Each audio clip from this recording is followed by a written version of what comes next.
The Bequest. I've always said it was a great big rat. You know the ones. Big as a puppy. A Parisian tourist terrifier. But any rat looks big when you find it lying dead in a box on your doorstep. It makes an impression.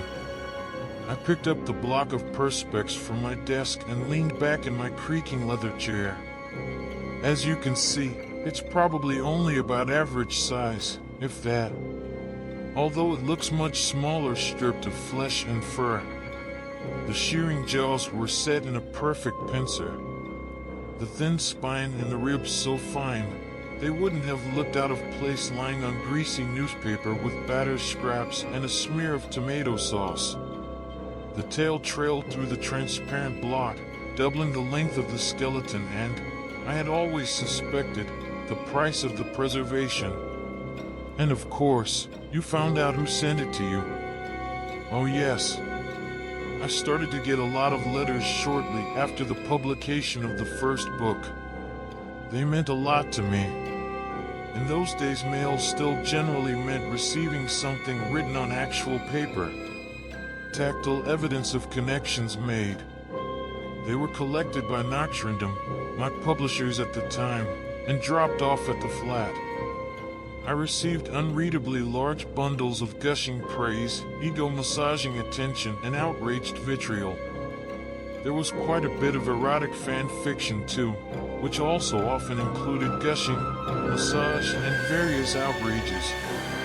Sometimes the publishers put them in a shoebox, or some similar-sized container, so I hadn't thought it unusual that there was a box sitting waiting for me on the doorstep. Lucifer's Gate struck a chord with so many people. Given the subject matter, you can't have been surprised that it appealed to some unconventional types. Oh no. It made my name. Thank God for the unconventional types, the little book-buying loons. Where would I be without them? Not here, that's for sure. The thick burgundy leather of my writing chair creaked as I rocked back and looked around my office. Books and awards jostled for space on the shelves that lined the walls. Skulls featured heavily, as did angular lumps of perspex and glass, but creepy little Kenneth was the only one that combined the two. To be honest, I nearly soiled myself when I looked inside the box. The weight of it felt odd, but it looked a bit like something you might put a cake in. I opened it on the kitchen table, anticipating nothing more horrifying than impending cake-fueled self-loathing. When I lifted the lid, I shrieked like a BG. I ran to the bathroom with an urgency known only to a man who owns a single pair of jeans and no washing machine. And look at you now. Yes, a washing machine, and a house with room to put one, has since been purchased. As an auxiliary pair of jeans, you'll be glad to hear. So, as you prepare for the release of the 25th anniversary edition of Lucifer's Gate, is there anything you'd like to say to the person who left you the rat? Thank you. For the publicity, for the love, however oddly expressed. The fright was good for me too. Always good to remember the feeling you're trying to conjure. After the success of Gate, there were loads of interview requests. My rat anecdote got rolled out a good few times. It spread like the plague. Well-meaning fans seemed to think it was an invitation to deliver cadaverous creatures to the publisher's office. So, I am actually thankful, but not so much for the copycats. Or the copyrats. I spun in the chair and looked at the screen on my desk. The cursor blinked at the top of an empty page. A few more things turned up at the flat. I suppose I shouldn't grumble. I got the idea for Wind in the Gallows when I found a badger in a bag for life. But then, when the donkey turned up, the only thing it inspired me to do was move house. You weren't tempted to keep any of the other presents then? No. I suspect that most of the deliveries were made by misguided fans. but I never warmed to the idea of returning home to find a stiffened squirrel protruding from the letterbox. I would have needed to keep a taxidermist on retainer to deal with the amount I was sent. This place would have looked like the Natural History Museum. I had to get the RSPCA involved in the end. I donated a portion of the profits from Lucifer's Swarm to them. We appealed to all of the fans to stop doing it, and thankfully they did, mostly. The bandwagon stopped rolling before it ran over any more innocent critters. My agent still occasionally gets a hamster in a jiffy bag, but the advent of social media seems to have given the fans a less visceral mode of self-expression. Anyway, none of them had the impact of that first one. I looked back at the long cuboid of perspex suspending the skeleton. She had laughed when I told her I had named it Kenneth. She had approached the desk hours after the signing had started. It was not my first book signing, but I was still stunned by the sight of people assembling to meet me, to buy something I had imagined. The queue had stretched out of the bookshop and down the busy high street. Some of the fans had come in costume. Homemade versions of my own characters filed past me. The pile of books, Lucifer's Patent, the third in the trilogy, had steadily shrunk, carried away by the protagonists made real. I smiled and shook hands, accepted requests for dedications ranging from the mundane to the surreal. Some of them had been downright obscene. One beaming fan had asked for a very specific message to be written into a speech bubble above a skillfully drawn cartoon viewers truly and themselves in a biologically implausible position. I had initially demurred, only to be immediately presented with an undecorated copy to sign. Their beam didn't even flicker, and I had no doubt that the image would be added to this copy later, putting my biggest fan back into their desired context. Bested, I'd signed the first copy too, embarrassed but secretly flattered. I was still happy to be there, but was beginning to tire by the time she got to the front of the queue. I've recalled the sight of her cautiously approaching the table many times over the years. She wasn't in costume. I barely have any recollection at all of what she was wearing. I remember the way she held the book, clamped to her chest under folded arms. She smelled of cold air and hygiene. A sharp, black tattooed line poked out beyond the edge of her cardigan, or was it a coat, or a shirt, and crept along her collarbone. I wondered where the line went, why it was there.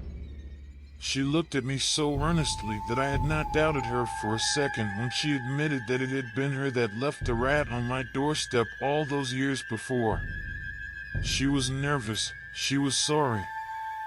She had explained that it had been a difficult time for her, a time that my books had helped her navigate. It was meant as a gift, and one that had made perfect sense to her at the time. I smiled. I told her the story of my reaction on discovering the contents of the box. I told her about some of the more bizarre copycat efforts, but admitted that the whole affair had provided me with a ton of inspiration and interview-friendly anecdotes.